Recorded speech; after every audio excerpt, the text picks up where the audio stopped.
gotta listen to this shit for anyway? Cause I'm in charge, that's why. Oh, it don't seem like no good kind of reason to me.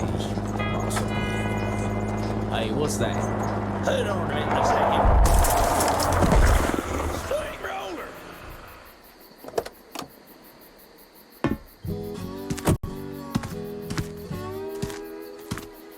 Looks like you mashed some poor fella's dog, Sarge.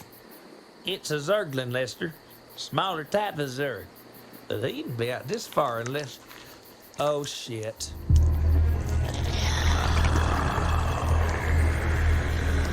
I love you, Sarge.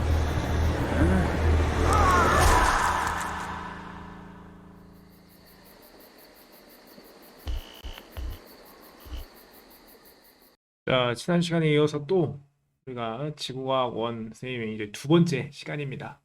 아, 저번에 영상 찍는 것도 편집하는 것도 업로드하는 것도 다 빡셌는데 그다음에 또 그래도 한편 이게 일주일이니까 여러분들 2시간 수업 분량을 찍어야 되기 때문에 영상 하나를 더 지금 찍는데 아, 선생님 또 역시나 1학년 것도 또 하고 뭐 딴 일도 좀 일도 좀 하고 하다 보니까 또 늦어졌습니다, 여러분들. 아, 그래도 선생님이 항상 생각하는 게 여러분들 예. 사실 EBS 올리면 30초 컷입니다. 거의 1분도 안 걸려. 1분도 안 걸려. 그냥 마우스 클릭 띡띡띡 하면은 바로 그냥 EBS 올릴 수 있는데 또 EBS 올리면 사실 선생님도 세상 편하고 뭐 여러분들도 물론 그러면 내가 바로 올려버릴 테니까 왜 이 새끼 안 올려 막 이렇게 할 필요도 없고 그렇긴 할 텐데 또 여러분들 또 이게 월급 받고 돈 받고 하는 입장에서 여러분들 그래도 쌤이 좀 여러분들이 좀 그나마 볼만하게 유익하게 하려고 고민이 많아요 아주. 그래서 저번에 여러분들 자막도 좀 넣으려고 했는데 야 자막까지 하려고 하면은 한 12시간 걸리겠어. 그래서 자막은 포기하고 일단 올렸는데 요번 수업도 쌤이 일단 좀 늦어져가지고 좀 퀄리티보다는 빠른 업로드를 좀 초점 맞춰가지고 최대한 빨리 좀 찍고 올리겠습니다. 여러분들 그리고 확실히 지난 시간에 선생님 해보니까 이게 다른 영상 막 이런 것 저런 거 신경 쓰다 보니까 막상 말하는 게 세상 텐션이 떨어지네. 이게 확실히 그 얼굴 보고 하는 대면 수업이 아니라 이렇게 비대면 선생님이 영상을 촬영해서 하는 거다 보니까 그리고 또 이게 또 우리 뭐 거의 내수용이겠지만 괜히 또 혹시 선생님이 막 또 비속어거나 이게 막 원래는 사실 이렇게 하면서 해줘야 되는데 괜히 선생님도 약간 눈치 보게 되고 신경이 쓰이다 보니까 텐션이 확실히 떨어지는 게 사실이긴 합니다. 그리고 아니 영상 한 번 찍고 끝나는 게 아니라 또 막 그 뭐냐 잘못 찍었으면 또 다시 찍어야 되고 다시 찍어야 되는 거 하니까 처음에는 텐션 세상 좋다가도 한 번 찍은 거 날라가가지고 다시 한번 촬영할 때는 그러면 텐션이 이제 떨어져가지고 에이씨 빨리 찍자 대충 하고 이제 세상 귀찮아지는 이제 텐션 내려가서 이렇게 되겠는데 아무튼 좀 사설이 길었지만 빨리 여러분들 오늘 분량 그래도 다행히 많지가 않아요. 양도 적고 내용도 쉽고 하기 때문에 가벼운 마음으로 좀 듣도록 합시다. 선생님 또 영상 시작을 여러분들 무슨 영상이지? 뭐 하시겠지만 이거 세계의 띵작 그 스타크래프트에서 처음으로 이 테란이 이 저그를 조우하는 영상 중에 하나인데 그런 것처럼 오늘 배울 내용이 바로 외계 생명체 탐사입니다. 그러니까 외계 생명체면 뭐 ET 아니면 뭐 아까 스타크래프트나 이런 데서 게임에서 나오는 막 괴물 이런 거를 생각하기 쉬운데 실제로 우리가 지구과학에서 배우는 외계 생명체라고 하는 것은 그리고 과학적으로 우리가 발견할 가능성이 사실 높은 생명체는 저런 무슨 뭐 저그나 프로토스 막 이런 애들이 아니라 실제로는 뭐 이렇게 단세포 생물이라든지 뭐 아메바 이런 애들처럼 그런 애들의 가능성이 높습니다. 알겠죠? 아무튼 그래서 우리가 보면 외계 생명체 이번 시간에 어떻게 이 외계인이 있는 건가? 이런 것들에 대해서 한번 살펴보도록 하죠. 자, 여러분들 생명체가 우리가 오늘 지금 주제가 외계 생명체 탐사니까 여러분들 만약에 외계 그 행성에 이제 앞에서 우리가 탐사를 만약 했다 칩시다. 외계 행성을 갔는데 생명체가 있는지 없는지 우리가 따져보려면은 어떤 요소를 제일 먼저 첫 번째로 생각을 해야 될까요? 왜 생명체가 존재하는데 꼭 필요한 요소 딱 한 가지만 뽑는다면 여러분들 무엇을 뽑을 수 있을까요? 그죠? 뭐 생각해보세요. 자원? 뭐 아니면 뭐 공기? 뭐 여러분들 산소? 뭐 아니면 뭐 여러 가지 것들을 생각했을 텐데 사실 생명체가 존재하는데 가장 꼭 필요한 요소는 지금 여러분들 지금 보고 있는 우리 지구의 모습처럼 지구의 많은 부분을 덮고 있는 바로 물입니다. 바로 정확히 좀 더 얘기하자면 액체 상태의 물이죠. 역시 답은 물이다. 그래서 이 물이 중요한 이유는 바로 물은 다양한 종류의 화학 물질을 녹일 수도 있고 또 물에서 이런 복잡한 유기물 분자가 탄생하는 것이 가능하기 때문에 사실 우리에게 생명체에게 가장 꼭 필요한 요소 한 가지만 뽑는다면 바로 물이라고 할 수 있습니다. 자, 그러면 우리가 물이 중요하다는 건 그럼 알겠는데 그럼 물이 행성에 물이 존재하려면은 도대체 어떤 조건이어야 물이 존재할 수 있을까요? 여기 지금 태양계에 행성들만 있다는 셈이 갖다 가져와 봤습니다. 태양이랑. 자, 여기서 한번 쌤이 원래 지구에는 지금 현재 보면은 당연히 밤이니까 내 편을 보면은 이렇게 반딱반딱 물이 잘 있죠. 우리 물이 가득한 지구를 자, 쌤이 한번 얘를 태양 가까이 한번 옮겨 보겠습니다. 네, 만약에 얘가 태양 가까이로 가면은 당연히 어떻게 될까요? 얘를 위치를 한번 수성과 금성 궤도 사이 쪽으로 한번 옮겨볼게요, 쌤이. 이렇게 한번 옮겨봤을 때 지구가 어찌 되는지 한번 봅시다. 잠깐만, 오케이. 옳죠. 아이고. 또 자연 속도 오지게 또 빨라져 버렸네. 안돼, 잠깐만, 끌려간다. 안돼. 지구야, 가지마. 안돼. 미안해.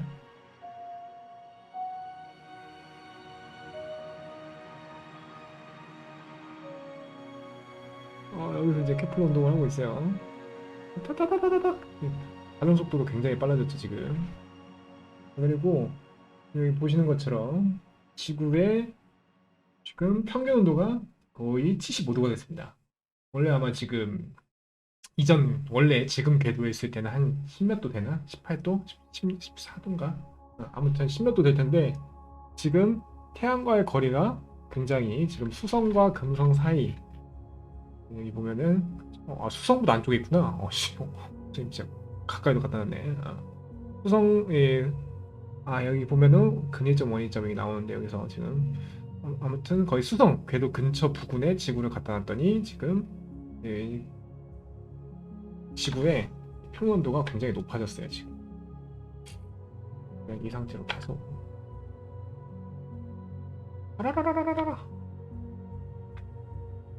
이렇게 됐죠. 평균 온도가 이제 130도까지 시간이 좀 더 지났더니 130도까지 오르네요. 이러면 이제 지구가 어떻게 될까요, 여러분들? 이미 당연히 생명체는 못 살고 지금 그 평균 온도가 180도 계속 올라오고 있죠 지금. 그런 것처럼 평균 온도가 굉장히 높아지면서 지구에 있던 물이 다 증발해 버리고 말 겁니다. 그렇죠? 이 상태로 오랜 시간이 지구가 미친듯이 빠르게 한번 해볼까요? 그만해. 너무 빨라졌다. 보면은 지구의 평균 온도가 약 300도까지 지금 올라간 것을 볼 수 있습니다. 그죠? 너무 지금 뜨거워져가지고 이 정도면 이미 벌써 지구에 생명체가 남아있는 게 거의 없겠죠. 이런 것처럼 지구와 태양 사이의 거리가 너무 또 가까워지면은 이렇게 평균 온도가 높아지면서 액체 상태의 물이 존재할 수가 없겠죠. 그죠? 반면에 이번에는 그러면 지구를 원래 태초망으로 다시 돌린 다음에 지구를 이번에는 원래 궤도 지구의 평균 온도가 얼마인지 볼까요? 안 했을 때는 평균 온도가 거의 8도네요. 8도. 생각보다 또 평균 온도가 낮은데 얘를 이번에는 지구 공전 궤도를 화성보다 바깥쪽 목성과 토성 사이의 바깥으로 한번 배치를 해볼게요. 굉장히 지금 멀리 옮겨놨습니다. 그랬을 때 얘 같은 경우에는 평균 온도가 또 어떻게 하면 바뀌는지 봅시다. 이렇게 공전 궤도가 멀어지게 되면은 지구의 변화가 어떤 변화가 일어나는지 여기 보면은 평균 온도가 계속 쭉쭉쭉쭉쭉쭉쭉 떨어지는 것을 볼 수 있죠. 이건 참고로 평균 온도입니다. 평균 온도. 그러면서 또 지금 보입니까 여러분들? 지구가 점점 지구가 점점 let it go, let it go, let it go 됐네. 자, 보이시나요? 지구가 지금 평균 온도가 영하 12.8도가 되면서 지구에 있던 이 대륙들이 다 얼어붙어 버렸습니다. 그래서 리얼 그 뭐냐 어제 말이 안 나와. 입이 얼어. 겨울왕국이 돼버렸죠. 이런 것처럼 지구와 태양 사이의 거리가 멀어지니까 이렇게 이 대륙이 열고 그 다음에 물론 바다가 바로 얼진 않겠죠. 그렇지만 이것도 오랜 시간이 계속 지나면 또 평균 온도가 계속 떨어지기 시작하겠죠. 그죠? 얘가 만약에 2100년이 됐어요. 이 상태로 2100년이 됐더니 일단 지구가 너무 멀어졌어요. 안돼. 지구와 태양 사이의 거리가 너무 멀어지면서 이제는 안녕히 계세요 여러분. 네, 멀어졌죠. 안녕히 계세요, 여러분. 그래가지고 지금 여기 지금 햇빛이 안 비치다 보니까 완전 다 시꺼먼데 낮과 밤이 없이 여기 지금 사실 그림에 나온 것처럼 완전히 얼음으로 뒤덮인 행성이 되어버렸습니다. 이러면은 뭐 남아있는 게 없겠죠 당연히 이때도. 자, 이런 것처럼 우리가 행성에 물이 존재하려면은 딱 그 적당한 그 뜨뜻미지근한 그 적당한 위치에 딱 존재를 해야만 이 행성이 중심물로부터 거리가 어느 정도 일정한 거리에만큼 떨어져 있어야 이러한 적당한 온도를 유지할 수 있습니다. 그래서 이 거리의 범위를 바로 뭐라고 하냐면은 생명 가능 지대라고 합니다. 여기는 보면 거주 가능이라고 나왔죠. 그래서 지금 이렇게 표시를 해보면은 지금 이 태양 주변부에 지금 빨간색, 초록색, 그 다음에 이렇게 파랑색 세 가지 영역 띠로 이렇게 지금 나오는 걸 볼 수 있는데 지금 초록색 영역이 바로 생명 가능 지대에 위치한다라고 볼 수 있습니다. 그래서 지구 같은 경우에는 지금 보면은 요 초록색 띠에 위치하고 있죠. 생명 가능 지대에 위치한 것을 우리가 볼 수 있고요. 화성 같은 경우에도 좀 바깥쪽이긴 하지만 그래도 여기에 걸쳐 있긴 하죠, 다행히. 그래서 우리가 과학자들이 화성에도 생명체가 존재할 가능성이 높다라고 하는 이유가 그리고 뭐 물이 흐른 흔적이 발견됐다라고 이야기를 할 수 있는 이유가 바로 이러한 생명 가능 지대에 위치하기 때문입니다. 반면에 금성이나 수성 같은 경우에는 지금 태양에 너무 가까이 있죠. 그러다 보니까 우리가 아까 선생님이 실험에서 봤던 것처럼 너무 가까이 있음으로 인해서 이 행성의 평균 온도가 높다 보니까 당연히 멈춰봐. 행성의 평균 온도가 이 같은 경우에는 상대적으로 높아가지고 이 액체 상태 물이 존재하기 힘들겠죠. 금성은 특히나 짙은 이산화탄소 되기 때문에 평균 온도가 400도 죽어나죠. 그래서 이렇게 또 이보다 바깥쪽 이 생명 가능 지대보다 바깥쪽에 존재하는 뭐 목성 같은 경우에도 보면은 표면 온도가 영하 167도, 토성 같은 경우에는 197도 이럴 정도로 굉장히 낮기 때문에 이 액체 상태 물이 존재하기가 어렵습니다. 자, 그러면 이런 생명 가능 지대는 도대체 어떤 거에 의해서 한번 결정이 되는지 그걸 한번 살펴보도록 합시다. 자, 그러면 우리가 주계열성의 이 생명 가능 지대라고 하는 것은 도대체 어떤 요인에 의해서 결정이 되는지에 대해서 한번 알아보도록 합시다. 자, 일단 여기 지금 태양이 있죠? 이게 지금 뭐 이게 일렬로 해야 되지 줄 세운 거냐면은 일렬도 아니네. 삐뚤빼뚤 하지만 다양한 별들을 지금 이렇게 아마도 이게 지금 보면 뭐가 지금 우리 생명 가능 지대가 다른 걸 볼 수 있죠? 그죠? 이 별의 질량에 따라서 결정되는 광도, 다양한 별들의 광도에 따라서 지금 생명 가능 지대들을 나타낸 겁니다. 자, 일단 여기 보면은 태양이 있죠? 그죠? 당연히 우리가 앞에서 아까 살펴본 것처럼 주계열성의 광도에 따라서 이 생명 가능 지대가 달라지는 것을 우리가 생각할 수 있습니다. 자, 그래서 지금 여기 같은 경우에는 태양 같은 경우에는 지금 이렇게 나와 있는데 태양의 주계열성은 이와 같이 나타나 있고요. 우리가 지난 시간에 선생님이 약간 얘기했던 알파 센타우리나 뭐 다른 지금 뭐 폴라리스, 북극성 이런 별들도 있고요. 북극성 자리에 있는 그래서 이쪽 좀 더 멀리서 볼게요. 비교하기 쉽게 격자무늬로 놓고 한번 비교해 봅시다. 생명 가능 지대를. 자, 그러면은 봤을 때 쭉쭉쭉 한번 보죠. 자, 지금 태양보다 알파 센타우리가 좀 더 생명 가능 지대가 더 넓은 걸 볼 수 있습니다. 일단 가까이 있는. 그래서 이 같은 경우 보면은 알파 센타우리는 태양은 지금 약 1태양 질량 그리고 광도도 1태양 광도죠. 그런데 알파 센타우리 A 같은 경우에는 지금 태양 질량이 1.1배고요. 광도는 약 1.5배입니다. 그러다 보니까 생명 가능 지대가 지금 이 보이는 것과 같이 좀 더 넓은 걸 볼 수가 있죠. 그죠? 그 다음에 반면에 태양보다 조금 더 작은 질량의 별을 볼까요? 자, 지금 확연히 차이가 나는 것을 볼 수가 있죠. 그죠? 지금 태양 같은 경우에는 생명 가능 지대가 아까 보이는 것 같은데 이 동화뱀자리 EV라는 별은 지금 태양 질량의 약 0.35, 질량은 약 35%에 해당되고 광도는 얼마예요? 광도는 훨씬 작죠. 지금 0.0193이니까 약 태양 광도의 2% 정도밖에 되지 않습니다. 그렇죠. 그래서 여기 바로 그림에서 보이는 것처럼 너무 작은 태양에 비해서 너무 작은 광도로 인해서 생명 가능 지대도 이 크기가 생명 가능 지대가 얘 같은 경우에는 당연히 우리가 보이는 것처럼 이 광도가 클수록 그 온도 역시 높아지기 때문에 바깥쪽으로 이동하고 폭도 커지는 반면 이 생명 가능 지대가 얘 같은 경우에는 이 안쪽에 위치하게 되죠. 반대로 광도가 작다 보니까 태양에 비해서 이 같은 경우에는 더 안쪽에 존재하게 되고요. 그 다음에 여러분들 폭을 좀 비교해보죠. 폭도 비교해보면은 훨씬 지금 요거에 비해서 폭이 여기서는 요만큼에 해당되는데 여기서는 굉장히 좁죠. 폭이 요만큼 생명 가능지대 폭도 그만큼 광도가 작을수록 작아진다라는 걸 알 수 있습니다.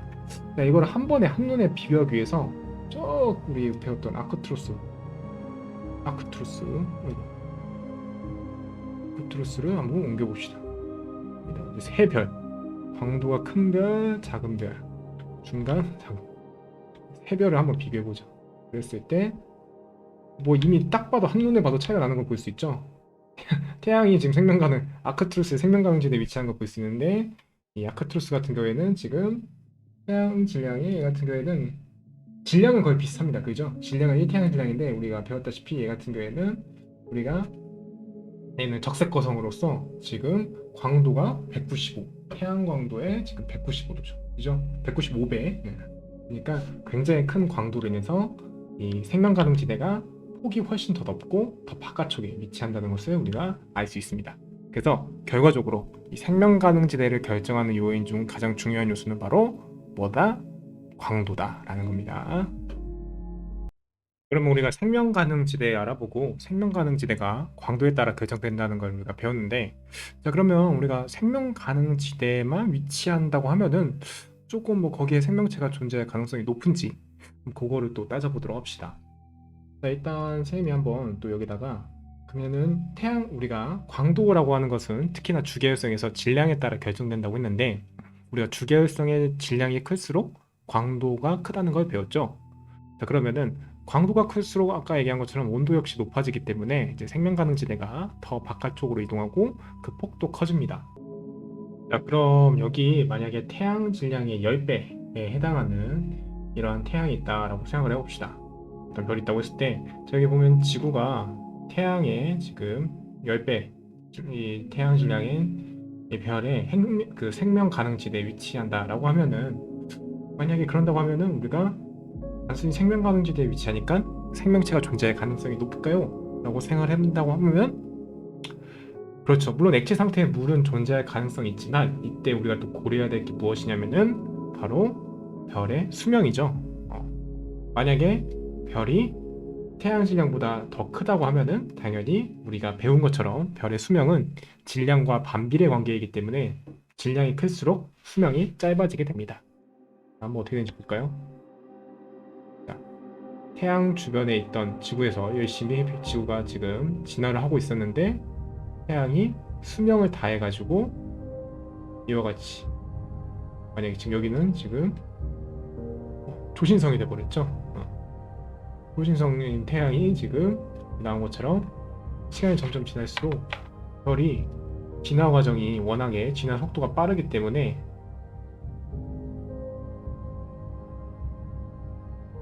생명 가능 지대가 지금 초신성 폭발에 의해서 생명 가능 지대가 너무 멀어져 버렸습니다. 안돼! 이러면은 지구에서 생명체가 진화를 하다가도 지구 여기 있네. 하다가도 지금 여기 나온 것처럼 생명 가능 지대가 너무 바깥쪽으로 멀어나게 되면서 지구에서 이 행성에서 생명체가 탄생을 할 수가 없겠죠. 이렇게 돼버리면은 뭐 당연히 생명체가 행성에서 살 수가 없게 됩니다. 우리가 그러기 때문에 별이 점점 초신성 폭발을 해버리죠. 지금 여기 중심별이 안돼 초신성 폭발을 하는 별로 인해서 당연히 생명 가능지대는 이제 저 먼 나라 얘기가 돼버리고 당연히 이 지구에서 생명체는 존재하기가 어렵게 됩니다. 초신성 폭발하는 앞에 있는 이 지구 당연히 사요나라겠죠. 그렇기 때문에 단순히 생명 가능지대에 위치한다라고 해서 이 행성에 생명체가 존재할 가능성이 높은 게 아니라 중심별의 질량이 너무 큰 경우에는 이 별의 수명이 짧아지면서 행성에서 생명체가 지날 충분한 시간을 갖지 못하게 된다는 문제점이 발생합니다. 자, 그럼 반면에 중심별의 질량이 이 태양보다 훨씬 작은 경우에는 어떻게 될까요? 그거에 대해서도 한번 알아보도록 하죠. 자, 그러면 이번에는 중심별의 질량이 너무 작은 경우도 한번 어떤 일이 발생하는지 살펴보도록 합시다. 자, 이번에는 태양 질량에 비해 훨씬 작은 목성 질량이 한 100배, 95배 정도 해당하는 울프 359 별에다가 여기에 또 생명 가능지대를 중심별의 질량이 작기 때문에 지금 거리상 보면은 굉장히 작죠. 0.015 이 AU 정도가 거의 생명 가능지대에 속하고 있는데 여기다가 한번 지구를 배치시켜 보겠습니다. 지구를 좀 가까이 놓고요. 이러면 이제 무슨 일이 발생을 하게 되냐? 지금 일단 지구가 생명 가능지대에 위치는 하고 있는데 이러면은 이제 문제가 이 중심별과 이 행성 사이의 거리가 너무 가깝다 보니까 당연히 이 강한 중력, 이 중력이 바로 또 어떤 일을 발생시키냐면은 이 중력 때문에 이 자전 주기가 점점 길어지게 됩니다. 이 중심별의 자전 주기가 점점 길어지게 되면서 중심별의 이 자전 주기가 뭐와 같아지냐면은 공전 주기와 같아지게 됩니다. 그래서 이거를 자전 주기와 공전 주기가 같아지면 도대체 무슨 일이 발생하는지 뭘 한번 살펴보면은 자전 주기와 공전 주기를 지금 자전 주기가 여기 위치에서 한 6.451이니까 이걸 한번 똑같이 바꿔볼게요. 자전 주기와 공전 주기를 동일하게 한 다음에 뭐 일어나는 일이 어떤 일이 일어나는지 한번 보도록 합시다. 자, 이렇게 해서 이제 행성이 공전을 하게 되는데 자, 이러면 이제 무슨 문제가 발생을 하냐? 자, 이거 조금 속도를 늘려볼까요? 자, 여러분 보면은 무슨 일이 일어나는지 알 수 있나요? 자, 자전 주기와 공전 주기가 똑같아졌더니 지금 여기 보면 지구의 아프리카 쪽은 항상 밤이죠. 유럽, 아프리카 이쪽은 거의 항상 밤에 되고 반대편인 이 오스트레일리아, 그다음에 여기 우리나라도 여기 있죠. 지금 우리나라, 일본 이런 태평양 지역은 지금 항상 낮은 것을 볼 수가 있습니다. 그러니까 낮은 곳 항상 이 자전 주기와 공전 주기가 똑같아지면서 낮은 곳은 항상 낮이고 밤인 곳은 항상 밤인 이런 문제가 발생하게 됩니다. 이러한 현상을 뭐라고 하냐면은 동주기 자전이라고 합니다. 동주기, 즉 자전 주기와 공전 주기가 똑같다 해서 발생하는 현상, 동주기 자전입니다. 그러면 동주기 자전이면 도대체 또 이게 어떤 일이 더 발생을 하는 거냐? 이 동주기 자전이 지구에 미친 영향을 알아보기 위해서 지금 보면 지구의 표면 온도가 지금 이렇게 색깔로 해서 나타나 있죠.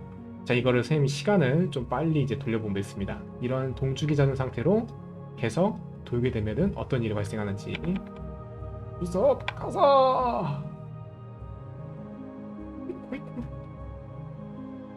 자, 보이시나요, 여러분들? 어떤 특징적인 모습을 관찰할 수 있죠. 자, 봤더니 지금 무슨 일이 발생하고 있냐면은 아까 항상 속도를 좀 다시 늦춰서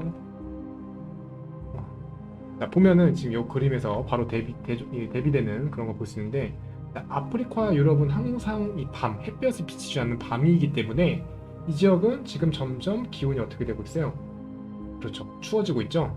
이 지역은 햇볕을 받지 못하기 때문에 항상 추워지게 되고요. 그다음에 반면에 이 태평양 쪽 같은 경우에는 항상 낮이죠.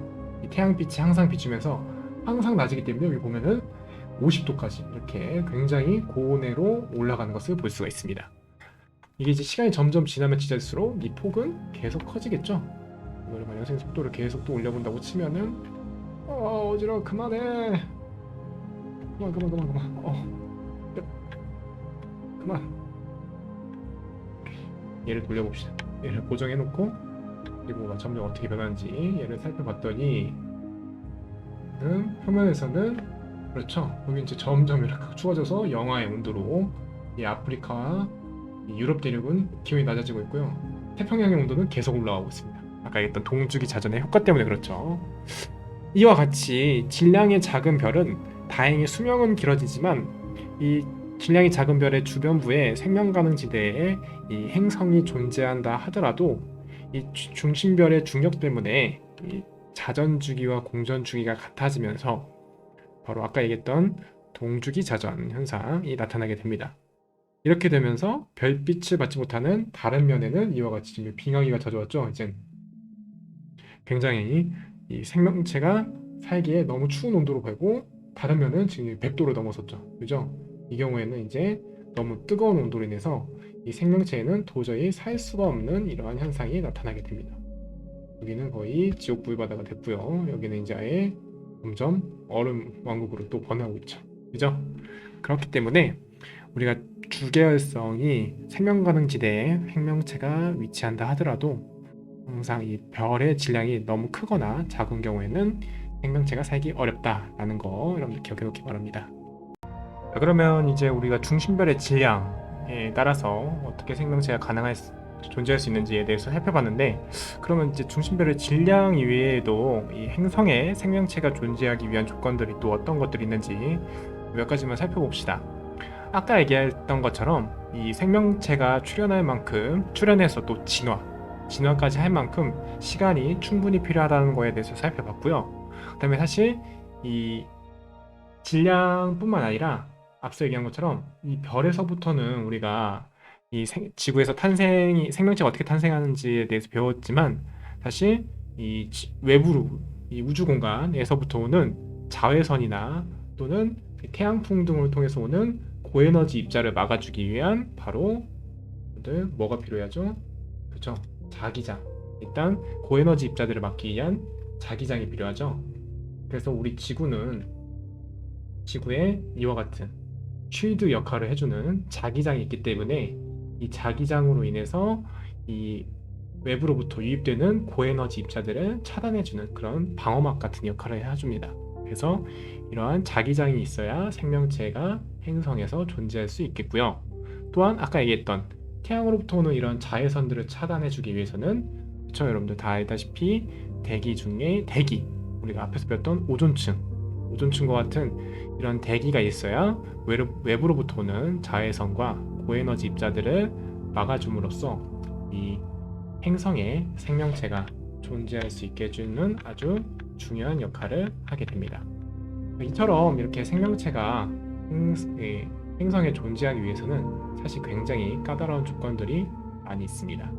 알겠죠? 근데 기가 막히게 우리 지구에는 이러한 요건들이 다 갖춰져서 우리 현재와 같은 생명체들 그리고 인간이 탄생할 수 있었다라는 겁니다.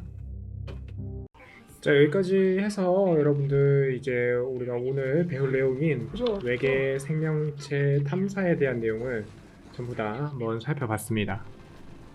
사실 선생님이 하면서 뭐 ET 외계인 얘기도 좀 하고, 그다음에 뭐 드레이크 방정식이니, 그다음에 세티 이런 거, 세티 프로젝트 뭐 이런 것들도 좀 같이 얘기를 하려고 했는데, 아니 뭐 수업 내용만 조금 얘기하면서 저 프로그램 좀 시뮬레이션 좀 하면서 했더니 시간이 30분이 뚝딱 다 가버렸네. 이상하네. 생각만큼 수업 내용 분량은 사실 별로 많이 없었는데 진짜로. 어쨌든 그래도 나름 이번에는 좀 날로 그걸로 먹었습니다. 저 유니버스 샌드박스라는 그 스팀에서 플레이 가능한 게임이라고 해야 되나? 시뮬레이션 게임인데 그걸 이용해서 설명하다 보니까 시간이 뚝딱 가버렸고, 이번에는 영상을 한 3시간 정도까지 해서 편집까지 아주 쌈박하게 거의 끝낼 수 있는 것 같습니다. 아무튼 여러분들 그 외계 지난 시간에 배운 외계 행성계 탐사, 그다음에 이번 시간 배운 외계 생명체 탐사까지 해서 여기 부분은 마치도록 하고요. 이제 요 다음 뒤에 부분인 외부 은하와 그다음에 허블 법칙 요거 부분은 우리가 수능 이후에 이제 학교 등교해서 수업을 하도록 하겠습니다. 쌤이 날이 갈수록 확실히 좀 하다 보니까 영상 편집도 점점 적응이 되고 이것도 하는 나름의 좀 재미가 쏠쏠하다. 왜냐면 아까 그 시뮬레이션 그 우주 시뮬레이션 프로그램 같은 거는 스팀에서 하는 거다 보니까 그 학교에서 할 수가 없어요. 스팀이 다 IP가 막혀 있기 때문에 학교에서는. 그래서 원격 수업이니까 선생님이 좀 이렇게 좀 영상 제작해가지고 여러분들 보여주고 하는데 말로 설명하는 것보다 다시 저런 걸로 한번 여러분들 직접 보여주는 게 제일 또 좋기 때문에 어떻게 보면 더 좋은 것 같기도 합니다. 아무튼 여러분들 선생님이 지금 굉장히 오랜만에 또 추억 감상 돋아가지고 스타 오리지널 미션 하는 영상과 함께 일단 마무리를 하고 수능 끝나고 여러분들 만나 뵙도록 합시다. 자, 그러면 여러분들 오늘 영상 보느라 수고했고, 자, 수능 끝나고 봅시다. 빠이.